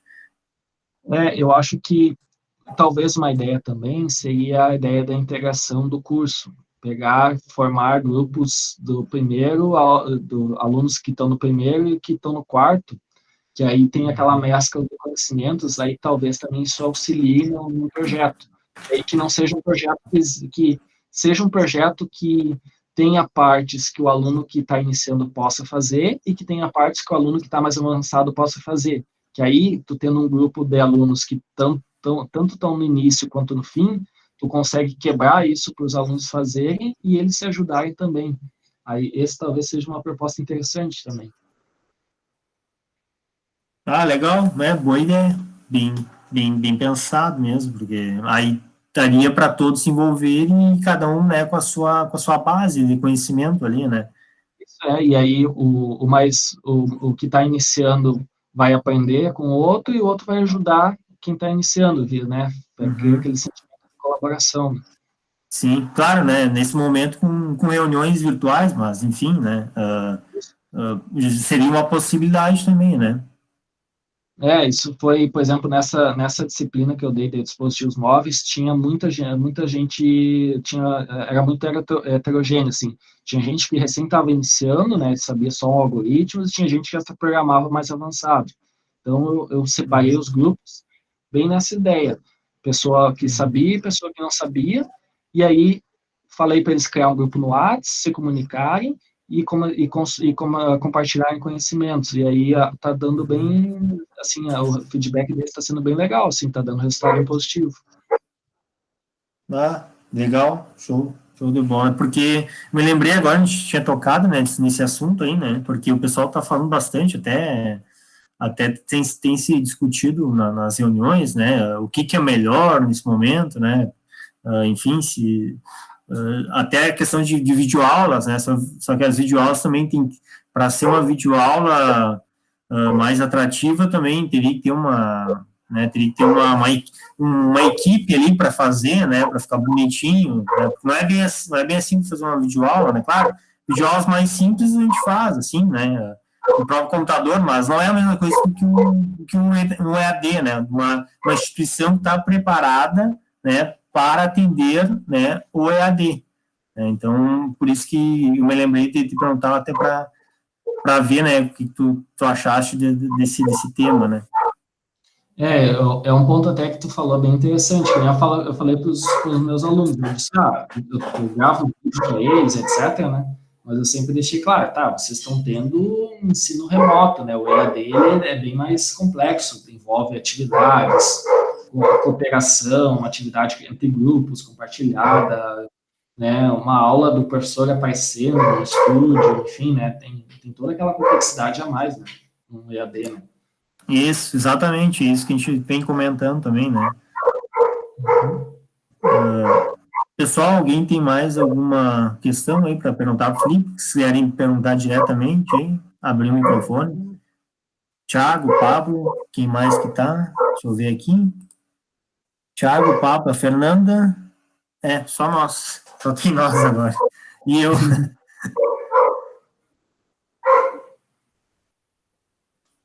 Bom, acho que era isso, né? Não sei se. Eu visto, eu acho que todos estão satisfeitos.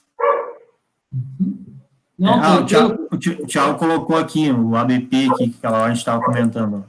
Isso, Aprendizado isso. baseado em problemas, é. Em projetos e em problemas. Isso aí, perfeito. Isso aí, Thiago, valeu.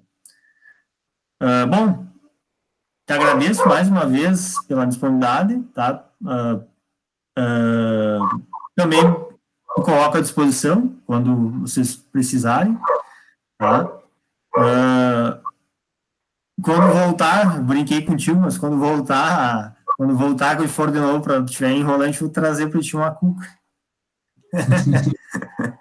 Ah, certo. É bem-vindo, é É, bem-vindo. isso aí.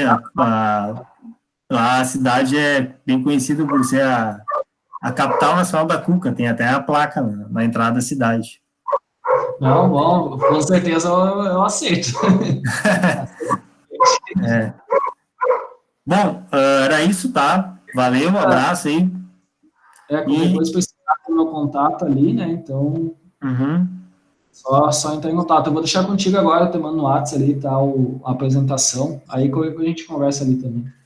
sim, o Pablo botou aqui, obrigado, gostei bastante. Isso. Acho que já saiu. É, o Uhum. Pablo já saiu. Agora só tá o Thiago aqui também. Então tá, valeu, um abraço, Thiago, um abraço, Felipe. Mais, obrigado, Thiago. Até mais. Um Então abração. tá, valeu, abração. Tchau, tchau.